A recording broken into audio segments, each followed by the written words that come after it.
वन्दे मुकुन्दप्रियं वन्दे भक्तजनाश्रयं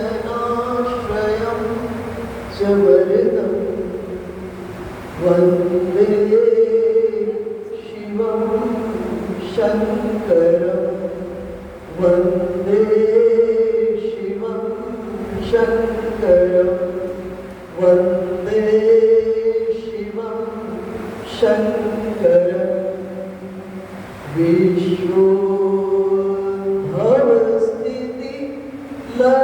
विश्वोद्भवस्थितिलयादिषु हेतुमेकं गौरीपदं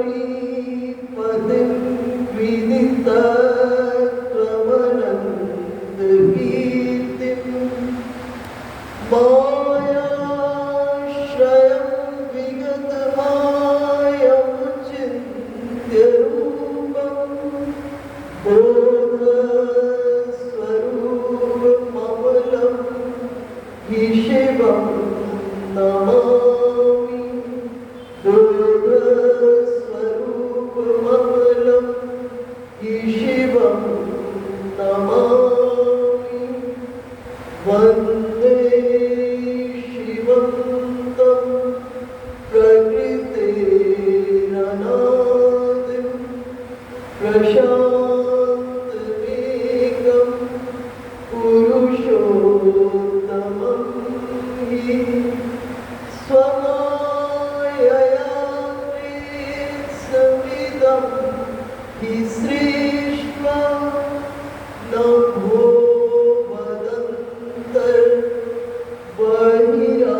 बहिरास्थितो नभो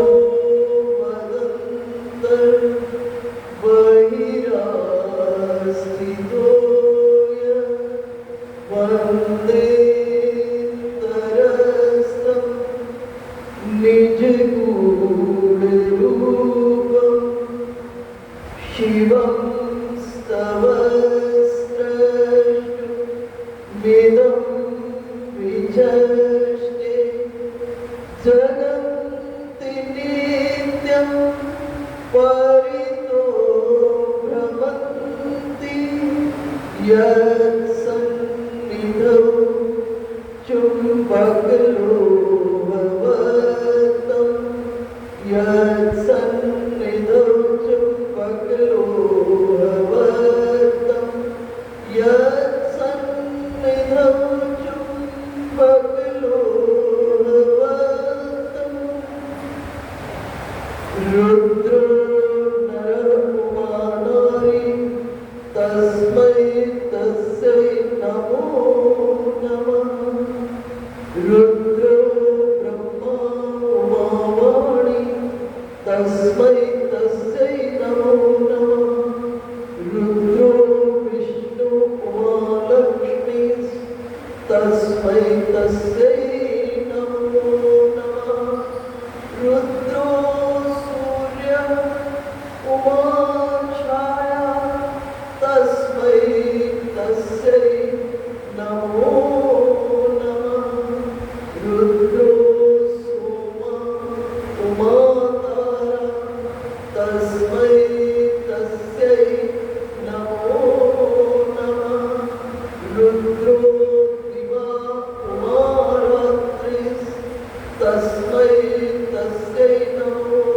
नमः रुद्रो यज्ञ उमावेदिः तस्मै तस्यै नमो नमः रुद्रो वाणी उमा स्वाहा तस्मै तस्यै नमो नमः रुद्रो वेद उमाशास्त्रं तस्मै तस्यै नमो नमः रुद्रो वाणी उमा स्वाहा तस्मै तस्यै नमो नमः रुद्रो वेद उमाशास्त्रं तस्मै तस्यै नमो नमः रुद्रो वृक्ष उमावल्ली तस्मै तस्यै नमो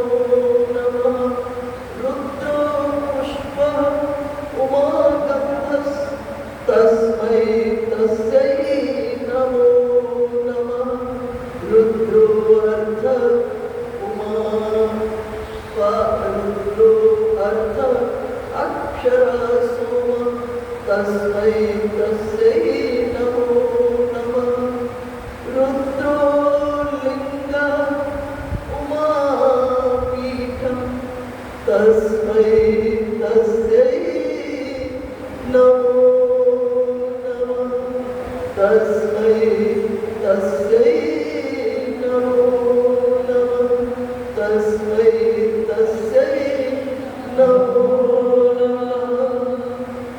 नमो निष्कल रूपाय नमो निष्कल चेतसे नमः सकल नाथाय नमस्ते सकलात्मने नमः प्रणववाच्याय नमः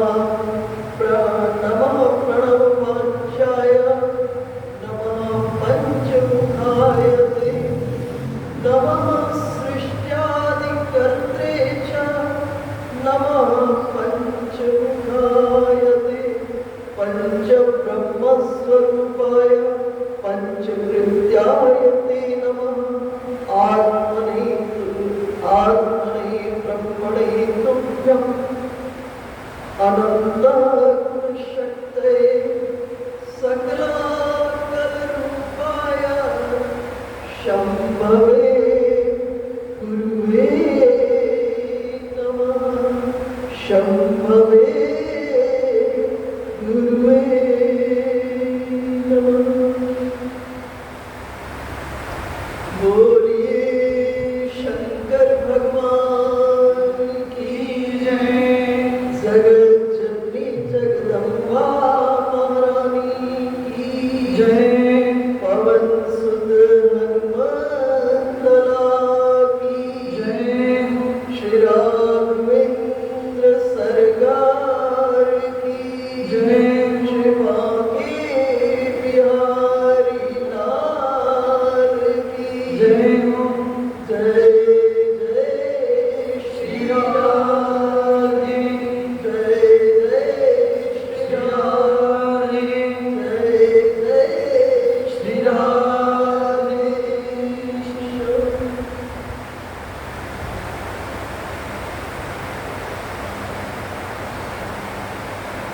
अखिल कोटि ब्रह्मांड नायक आप लोग जो पीछे बैठे हो मेरे विचार से आगे आ जाते तो ज्यादा बेहतर होता।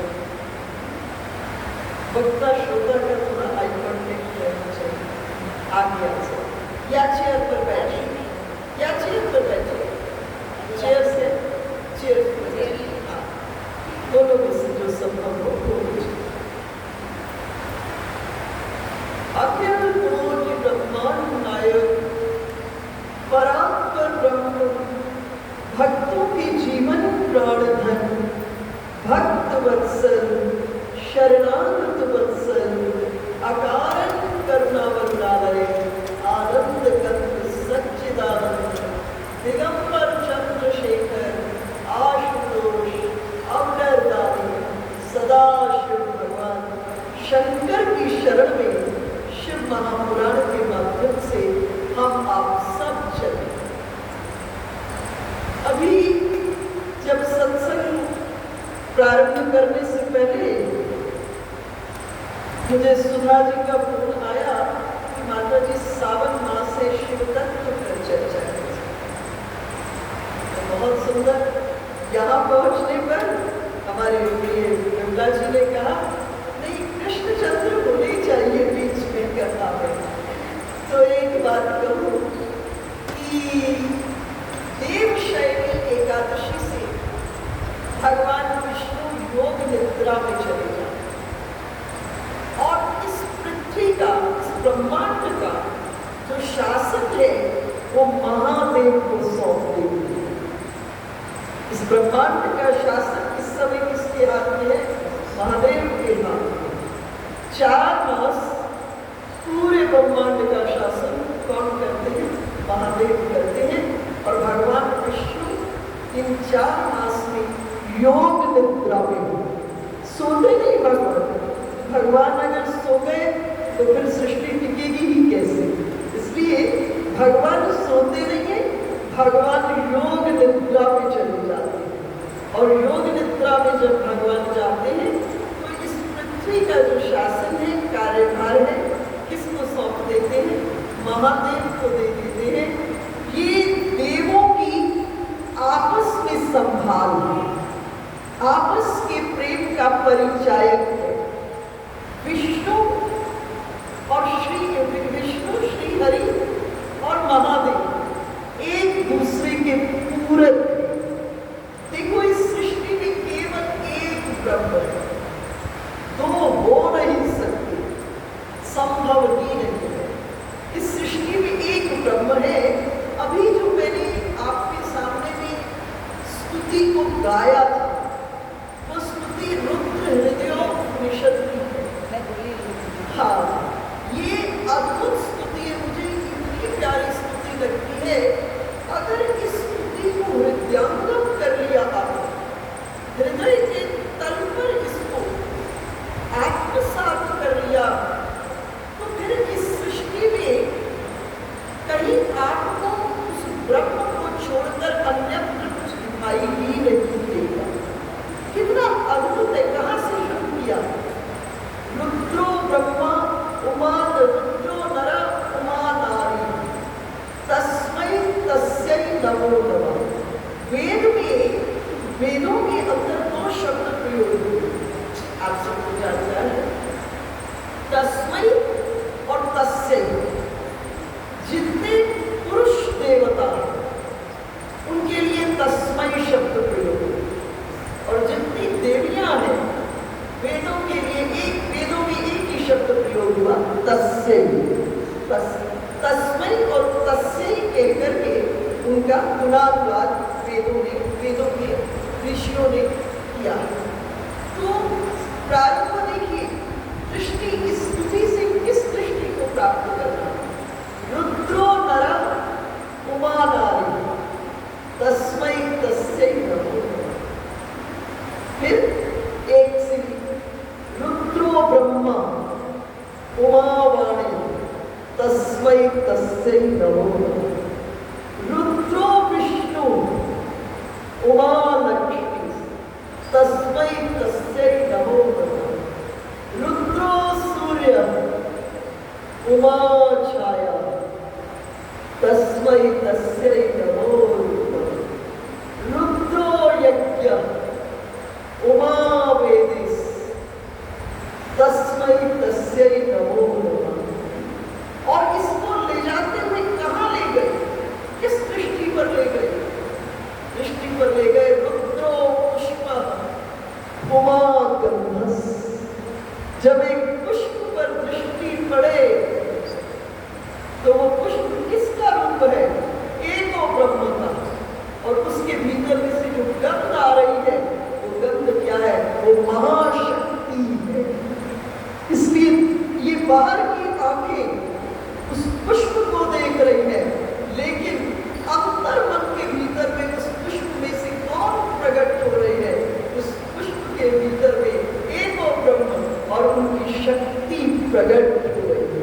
हमको हमारी यात्रा यहाँ तक पहुँचे, हमको अलग से कुछ न करना पड़े। सनातन धर्म अलग से करने पर बहुत ज्यादा जोर नहीं देगा, क्योंकि अलग से करोगे तो कितना करोगे? ये सांस ही पुकार बनेगी, ये सांस पुकार बनेगी। और ये दृष्टि जहाँ जाए, उस दृष्टि से वो एको ब्रह्म और उस एको ब्रह्म में प्रकट होती है उनकी शक्ति का हम आपको दर्शन।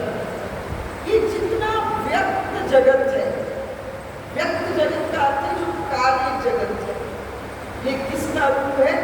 ये महादेव का सर्वम व्यक्तम उमा रूपम, ये भगवती का रूप है। और जो अव्यक्त है वो कौन है? महेश्वर, वो महेश्वर। इसलिए एक है कार्य, लेकिन जब कार्य हो रहा है तो उस कार्य के पीछे कारण है ना, कार्य के पीछे कारण है, तभी तो कार्य हुआ। तो सिर्फ कार्य में नहीं उलझना, कार्य के पीछे जो कारण है उस कारण पर दृष्टि जानी चाहिए, और वो कारण कौन है? ब्रह्म है।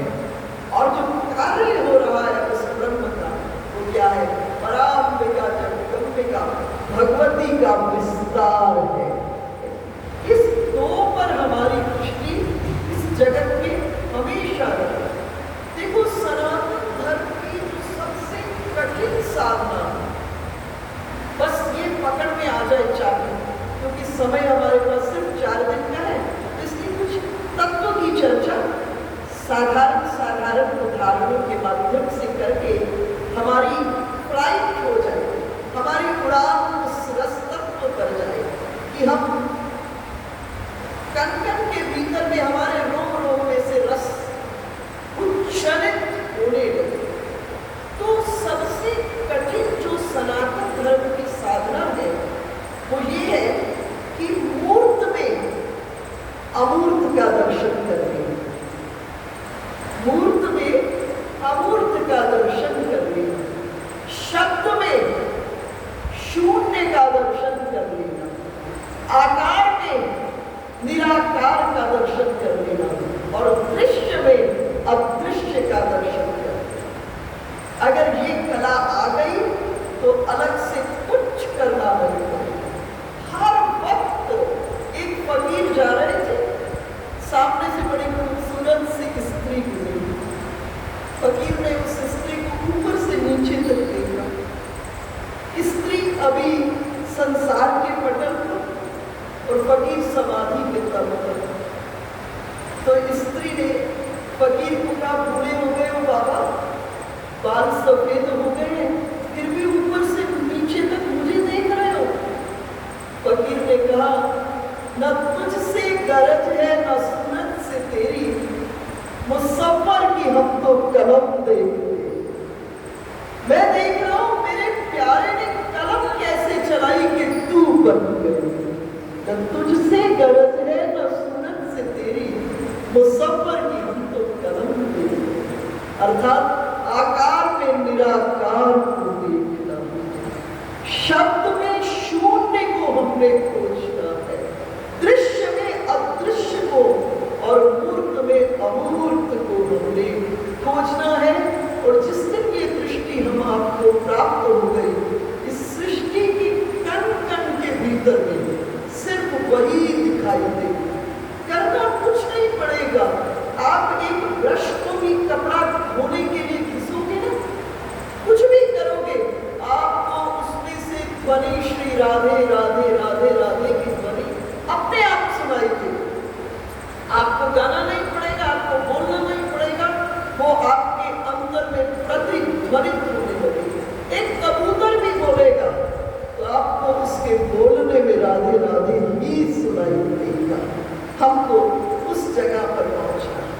तो जो परम पुरुष एक परमात्मा है, उसकी पूजा 2 रूपों में होती है। एक शरीर के रूप में होती है, और जो शरीर के रूप में जो पूजा आकार के रूप में जिसे कहते हैं, आकार के रूप में जो पूजा है वो आराधक पर निर्भर करती है। वो आप पर निर्भर करती है कि आपको कौन सा रूप भगवान का अति प्रिय है। राम रूप प्रिय है कि कृष्ण रूप प्रिय है? कृष्ण रूप प्रिय है कि भगवती का रूप बहुत प्रिय है? कि शिव रूप प्रिय है? कि हनुमान जी बहुत प्रिय है?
प्रकृति का जो नहीं त्रिगुणात्मिका है, सत्गुण, रजोगुण और तमोगुण से बनी हुई है।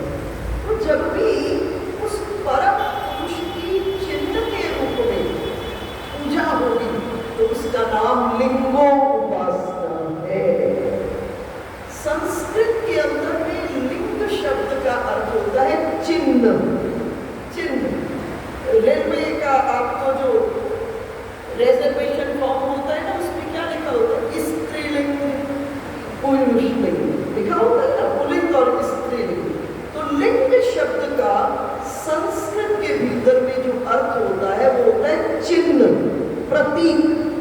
जब भी उस ब्रह्म की प्रतीक के रूप में, चिन्ह के रूप में, सिंबल के रूप में उस ब्रह्म को अंकित किया जाएगा तो उसका एक ही तरीका है लिंगो उपासना। और वो एको ब्रह्म क्या है?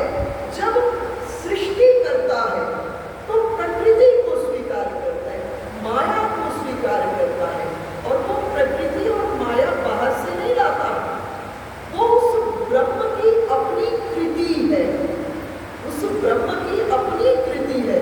तो अपने साथ इसको स्वीकार करके नीचे में तीन मेखला बनाए लिए हुए त्रिगुणात्मिका प्रकृति है, जिसे आप वेदी कहते हैं। वो कोई स्त्री जननेन्द्रिय का नाम उसको मत समझिएगा, इसे भग ही कहा गया है। लेकिन ये भग कौन सा है? ये भग षड ऐश्वर्य वाला भग। जैसे जिसके पास ज्ञान होता है तो उसे हम क्या कहते हैं? ज्ञानवान कहते हैं। जिसके पास विद्या होती है उसको हम विद्यावान कहते हैं, और जिसके पास भग होता है उसे हम भगवान कहते हैं। और भग किसको कहते हैं? षड ऐश्वर्य, जिसके पास 6 ऐश्वर्य हैं। ऐश्वर्यस्य समग्रस्य यशसा श्रिय ज्ञान वैराग्यश्चैव शन्ना इति विना भगा। जिसके पास 6 ऐश्वर्य पूर्णता में वो भगवान है। तो जो नीचे में वेदिका है ये क्या है? ये भग है। ये 6 ऐश्वर्यों को लिए हुए एको ब्रह्म प्रकट हो रहा है। तो जिस भी जीव को उस ब्रह्म की निराकार रूप में, प्रतीक के रूप में पूजन करना होगा, उसका एक ही तरीका है, उसका नाम लिंगो उपासना है। और प्रत्येक साधक अपनी साधना का प्रारंभ महादेव की उपासना से करना चाहिए। प्रत्येक साधक इस जन्म में नहीं, हो सकता है पूर्व जन्म में आप ये साधना करके आए। भाई जीवन इतना नहीं है, ये 60 साल, ये 70 वर्ष, ये 80 वर्ष, ये 100 वर्ष का इसको जीवन मत समझिए। जीवन का अर्थ है जिस दिन हम विराट से भूत के रूप में टूटे, और ये कब तक चलेगा? जब हम पुनः उस विराट में बुद्ध के रूप में मिल जाएंगे। मृत्यु का तो सिर्फ इतना सा अर्थ है कि आत्मा जो है ना, वो शरीर रूपी वस्त्र बदलता है। अभी यात्रा चल रही है। जैसे रोज बाथरूम में जाकर के हम इस शरीर को ढकने वाले वस्त्र को उतार देंगे, वैसे ही आत्मा को ढकने के लिए शरीर वस्त्र है। और मृत्यु का सिर्फ इतना सा अर्थ है, आत्मा शरीर रूपी वस्त्र को उतारती है।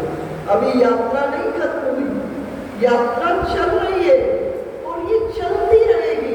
कब तक चलती रहेगी? जब तक ये बुद्ध उस विराट में जाके मिल न जाए। तो शिव महापुराण के 3 मुख्य सिद्धांतों में से माधव पंखे को बंद करो, इनकी और करो, मुझे नहीं चाहिए, अगर आपको आवश्यक इसको बंद करो।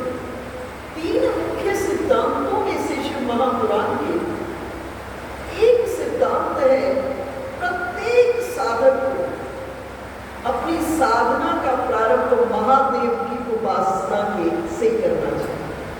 महादेव भक्ति और मुक्ति के दाता है। भक्ति के दाता महादेव है। श्री राघवेंद्र सरकार ने, राम जी ने इस बात को अपनी वाणी से स्पष्ट कह दिया मानस को। और एक गुप्त मत सबही कहम कर जोरी, शंकर भजन बिना हर भक्ति न पावई मोरी। मेरी भक्ति को पाना है तो महादेव की शरण में जाना ही पड़ेगा। जब साधक महादेव की शरण में जाता है तो महादेव देखते हैं कि इसकी पूर्व जन्म में कहाँ प्रीति थी, और जहां प्रीति होती है महादेव साधक को उठा करके वहां ले जाकर पहुंचाते हैं। इस कथा को नरसिंह मेहता अपने इस जन्म में, नरसिंह के ही जन्म में, नरसिंह मेहता कुछ काम काज इत्यादि नहीं करते थे और बचपन में ही पिता और माता जन्मसी थी, जन्म के बाद ही जन्मसी थी, और बोलते भी नहीं। ये तो एक संत की कृपा से उनकी वाणी प्रस्फुटित हुई। जैसे गोस्वामी जी महाराज जन्म से बोले तो क्या बोले? राम बोला, इसलिए उनका एक नाम राम बोला भी है गोस्वामी जी। तो इनको भी संत की कृपा से वाणी प्रस्फुटित हुई, तब ये बोले थे। और घर के भीतर के भाभी थे, और भाई बड़ा संपन्न था, लेकिन भाभी ने कहा इतने बड़े हो गए हो, घर में रहते हो, कामकाज नहीं करते हो, अगर घर में रहना है तो कुछ कामकाज तो करना ही पड़ेगा। सोचने लगे ठीक ही कह रहे हैं और चल दिए। और जिसने कभी कामकाज ना किया हो और पहले दिन कामकाज करना पड़े तो उससे मेहनत बड़ी कठिन लगती है। घर में घोड़े थे, घोड़ों के लिए घास छील के लाए और लेकर घास आए, और आते आंगन में पटका और पटक कर जोर से चिल्लाए, भाभी बड़ी भूख लगी है, भोजन दो। अब भाभी भी पता नहीं उस वक्त किस मूड में थी। भाभी ने कहा हट, भोजन की बात करते। ये बात हृदय में लगी और इधर से सीधा महादेव के शरण में गए, जाके पिंडी पर सिर रख कहा या तो मेरी इस वासना को खत्म कर दो या मेरी इस वासना को पूरी कर दो। नेत्रों से अविरल अश्रुधार, हम लोग जल से अभिषेक करते महादेव का, और नरसिंह आर्त होकर, व्याकुल होकर नरसिंह के नेत्रों से अश्रुधारा और उन आंसुओं में महादेव के पिंडी का स्तवन कर रहे हैं, अभिषेक कर रहे हैं। 3 दिन बीत गए, वैसे ही पिंडी पर सिर रखे हुए अभिषेक नेत्रों की आंसुओं से हो रहा है। और रात्रि में महादेव प्रकट हुए। महादेव ने कहा मांगो नरसिंह। नरसिंह ने जैसे ही महादेव का दर्शन किया, अंतःकरण में विवेक प्रकट हो गया और कहे मुझे तो मेरी मांग का ज्ञान ही नहीं, मुझे मेरी मांग का ज्ञान ही नहीं, जो आपको सबसे प्रिय हो वो मुझे दे। और महादेव विचार किए मुझे तो सबसे प्रिय श्री हरि है, और महादेव नरसिंह को साथ लेकर श्री कृष्ण के रास लीला में आ गए। रास हो रही है, उत्तम लीला विलास। नरसिंह ने जैसे रास का दर्शन किया, अंतःकरण में भाव आया कि मैं भी इस रास में कुछ सेवा करूं, कहे मुझे कुछ सेवा दो। और महादेव ने कहा सेवा बड़ा कठिन होता है, लेकिन जब बहुत जिद कर दिए तो नरसिंह को मशाल जी की सेवा दी। हाथ में मशाल पकड़ करके रास हो रही है, मशाल प्रकाश, मशाल जी की सेवा।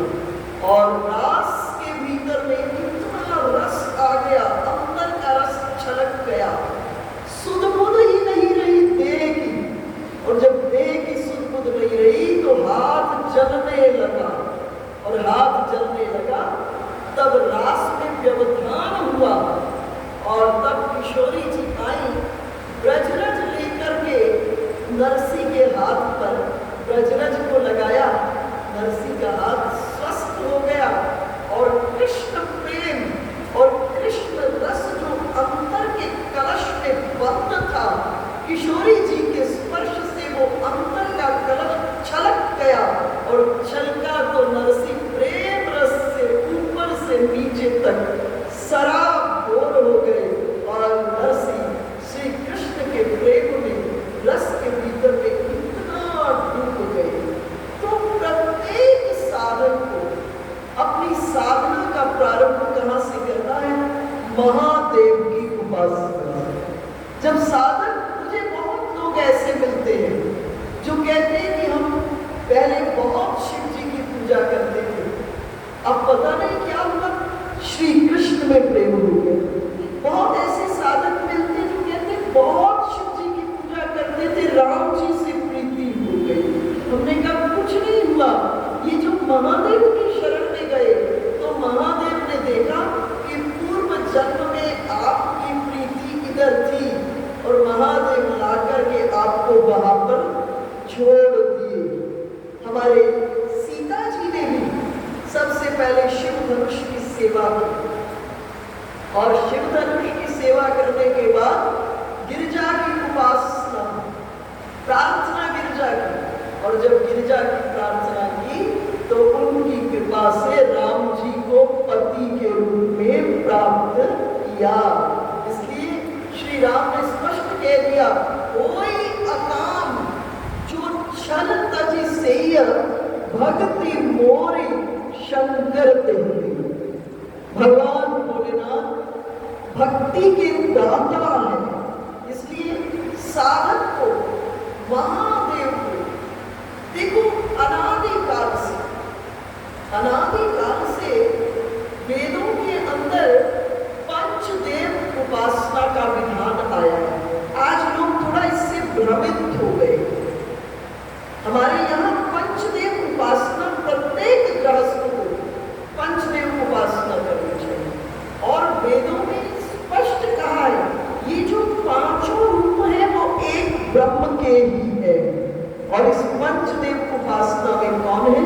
शिव, शक्ति, विष्णु, सूर्य और गणपति। ये पांचों एक ही ब्रह्म के रूप है। इसलिए जब महादेव का विवाह सती के साथ होकर पार्वती जी से हो रहा है, उस समय में भी गणपति पूजन हुआ है। ये कौन है? आदि एको ब्रह्म के पांच रूप हैं, पांच रूप में एक ब्रह्म है। इसलिए प्रत्येक गृहस्थ को पंचदेव उपासना जरूर करनी चाहिए। ये वैदिक सनातन परंपरा हमारी है।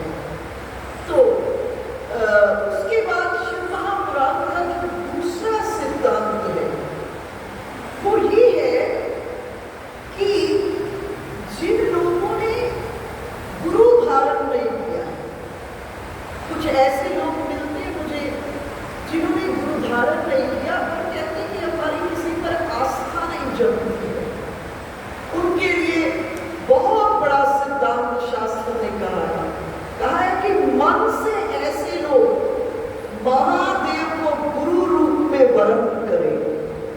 आप लोग दक्षिण में गए होंगे, दक्षिण भारत में प्रत्येक मंदिर के गर्भगृह में दक्षिण की ओर में जो दीवार है उस दीवार पर दक्षिणामूर्ति शिव रूप की मूर्ति है, शिव का विग्रह है।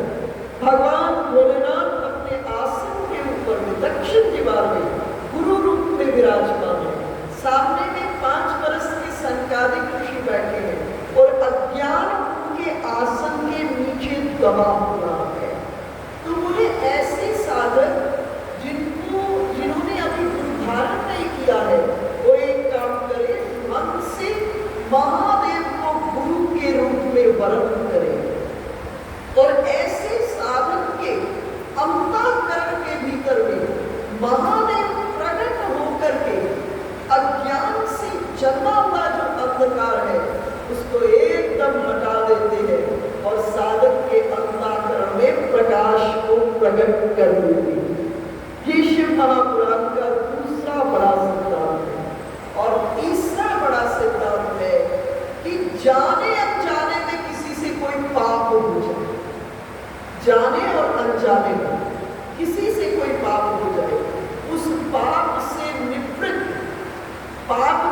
ग्लानि से मुक्त। कई बार हमसे कोई गलती हो जाती है, लेकिन दूसरा व्यक्ति नहीं हमको कुछ कहता, लेकिन अपने ही अंतःकरण में अपराध बोध होता है। तो उस अपराध बोध से मुक्त होने के लिए कोई भी हमसे पाप जाने और अनजाने में हो जाए, और जाने और अनजाने में हुए पाप के बोझ से अगर मुक्त होना चाहते हो, सर्व शास्त्रों ने, सभी शास्त्रों ने एक मत होकर कहा है, शिवार्चन करें, महादेव की अर्चना करें। कथा से परिचित हो, जब देवऋषि नारद को मोह हो जाता है, देवऋषि नारद को मोह हो जाता है और विष्णु भगवान को श्राप दे देते हैं। और श्राप देने के बाद जब विष्णु भगवान के पास पहुंचते हैं, तो विष्णु भगवान का दर्शन जब मार्ग में करते हैं, तो विश्व मोहिनी कन्या लक्ष्मी जी और विष्णु भगवान के साथ करते हैं। लेकिन जैसे श्री हरि अपनी माया को हटाते हैं, नहीं तहाँ रमा न राजकुमारी, दोनों नहीं है। अब नारद जी को बड़ा अपराध बोध होता है कि मैंने भगवान को इतने श्राप क्यों दे दी। भगवान ने कहा, नारद मेरे छोटे बेटा, गुस्सा मत हो, परेशान मत हो, दुखी मत हो, तुमने जो मुझे कहा, श्राप दिया, आगे मुझे लीला करनी है, उस लीला के भीतर में वो श्राप मुझे बड़ी सहायता देगा। भगवान कुछ नहीं कहे देवऋषि नारद को, लेकिन देवऋषि नारद के अंतःकरण में अपराध बोध और बार बार भगवान को अपने अपराध का वर्णन कर रहे हैं। तब भगवान ने कहा, अगर इस अपराध बोझ से मुक्त होना चाहते हो, जपहु जाई शंकर सतनामा, होई ही हृदय तुरंत विश्रामा। आप महादेव की शरण में जाएं और जाकर क्या करें, शिवार्चन करें। और जैसे ही शिवार्चन होगा, अंतःकरण के भीतर में शीतलता आनी चाहिए। देखो, जब शिव जी को जल चढ़ाते हो ना, महादेव को जल हम आप चढ़ाते हैं, तो एक घटना जरूर होनी चाहिए। क्या होनी चाहिए? जब शिव को जल चढ़े तो अंतःकरण में शीतलता होनी चाहिए, क्योंकि जिसको बाहर में जल चढ़ा रहे हैं, हम उसी के अंश है और वही भीतर के हैं। तो बाहर में जल चढ़ने पर अंदर में ये प्रतिक्रिया जरूर होनी चाहिए कि अंतःकरण के भीतर में शीतलता की अनुभूति होनी चाहिए। तो शिव महापुराण के 3 मुख्य सिद्धांत हैं, और इसके बाद इस सृष्टि के भीतर में देखो एक ही ब्रह्म है, और उस ब्रह्म ने कामना की। बिल्कुल यही कथा आप भागवत महापुराण में भी श्रवण करें, बिल्कुल पैदल। यहाँ तक कि जितने प्रश्न किए गए हैं ना भागवत के महात्म में, वही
कहा आपको आज से सृजन का कार्य करना है, सृजन, और अपने बाएं भाग से फिर एक शक्ति को प्रकट किया जो श्री हरि हुए, विष्णु हुए, और उनको कहा आपका काम पालन करना है।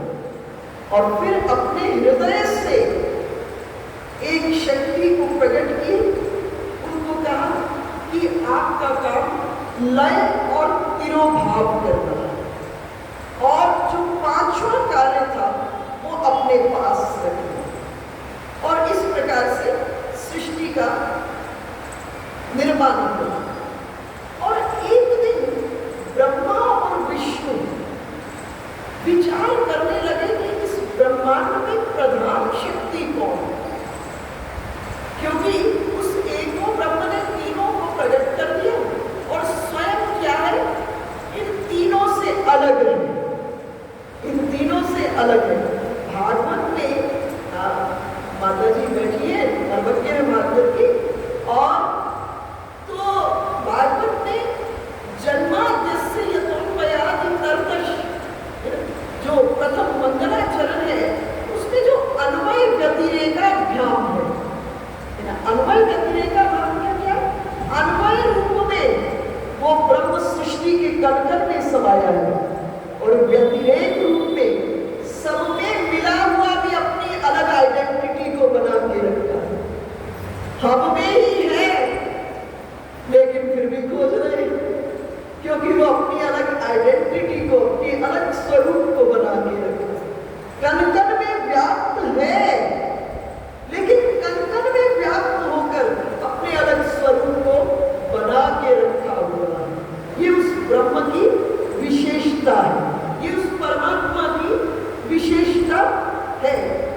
तो अपने और अपनी शक्ति को गुप्त रखे हुए ब्रह्मा, विष्णु और रुद्र को प्रकट कर दिया, और तीनों सृष्टि का कार्य करने लगे। तो एक दिन विचार दोनों के मन में आया, ब्रह्मा और विष्णु के मन में, तो वास्तव में प्रधान शक्ति कौन है इस ब्रह्मांड में?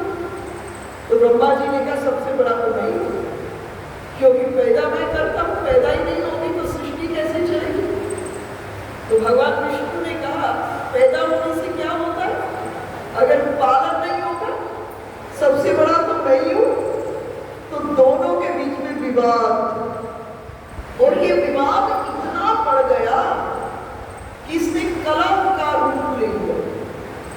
और जैसे ही कलह का रूप लिया, तभी दोनों ने क्या देखा, सामने में एक बहुत बड़ा ज्योतिर्पुंज प्रकट हो गया, ज्योतिर्पुंज प्रकट हो गया। और दोनों ने विचार किया कि ये जो ज्योतिर्पुंज प्रकट हुआ है, ये हमारी कला की निवृत्ति का कारण होगा। दोनों ने प्रणाम किया, नतमस्तक हुए, और तभी उस ज्योतिर्पुंज के दाएं भाग से सृष्टि का प्रथम मंत्र ओम प्रतिध्वनित, सृष्टि का प्रथम मंत्र ओम प्रतिध्वनित, और बाएं भाग से ओंकार स्वरूप में महेश्वर प्रकट हो गए, और प्रकट होकर के दोनों को कहे आप दोनों मेरी ही देह से प्रकट हुए। ब्रह्मा आप मेरी देह के दाएं भाग से प्रकट हुए, और विष्णु आप मेरी देह के बाएं भाग से प्रकट हुए हो, और मेरी ही एक विभूति है रुद्र जो मेरे हृदय से प्रकट हुआ। दोनों ने इस जगह प्रणाम किया, और प्रणाम करके उस एको ब्रह्म महेश्वर की बहुत बड़ी स्तुति की। तब उस एको ब्रह्म ने कहा कि ये जो आज आपने मेरी स्तुति की है, कालांतर में ये तिथि शिवरात्रि के नाम से जानी जाएगी। शिवरात्रि का अर्थ है जिस दिन ब्रह्मा और विष्णु के सामने में एको ब्रह्म ज्योतिर्पुंज के रूप में प्रकट हुआ, और सृष्टि का प्रथम मंत्र ओंकार प्रकट हुआ। उस तिथि का नाम क्या है? शिवरात्रि है। और इस जगह एको ब्रह्म ने एक और बात कही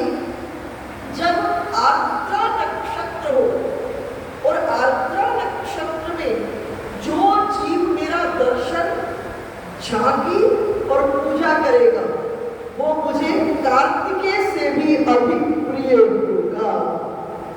तो इस जगह ब्रह्मा और विष्णु ने प्रश्न किए कि प्रभु, दोनों को ये था कि हम बड़े, लेकिन अब परम सत्य सामने में प्रकट हुए। तो दोनों ने पूछा कि प्रभु वास्तव में आप करते क्या हो? आप करते क्या हो? तो ओंकार महेश्वर ने कहा कि मेरे इस ब्रह्मांड में 5 कार्य हैं। पहला कार्य है सृष्टि, दूसरा कार्य है स्थिति, तीसरा कार्य है लय, चौथा कार्य है तिरुभाव और 5वां कार्य है अनुग्रह। ये 5 कार्य इस ब्रह्मांड में मिले हैं और इस 5 में से जो सृष्टि रूपी कार्य है वो मैंने ब्रह्मा आपको दे दिया और जो स्थिति रूपी कार्य है वो विष्णु आपको दे दिया है और लय और तिरोभाव ये जो 3 कार्य हैं ये मैंने अपनी एक और विभूति रुद्र को दे दी है। हम शिव महापुराण में 3 रूपों की चर्चा को आप लोग भी करते हैं। 3 शब्द आप कहते हो, एक शिव, एक शंकर और एक रुद्र। तीनों में अंतर है। शिव, शंकर और रुद्र तीनों में अंतर है। शिव जब हम कहेंगे तो एको ब्रह्म है, इसका नाम शिव है। जब शंकर कहेंगे वही एको ब्रह्म सगुण साकार होकर माथे पर चंद्रमा, जटाओं से गंगा, कटी पे बागांबर, कांधे में गजंबर और गले के भीतर में भुजंगों के आभूषणों को धारण किए हैं, उस रूप का नाम है महेश्वर। उस एको ब्रह्म के सगुण साकार रूप का नाम क्या है? महेश्वर। और जो शंकर नाम है महादेव का वो रावण ने रखा है। शंकर नाम महादेव का रावण ने रखा है। जिस समय रावण त्रिलोकी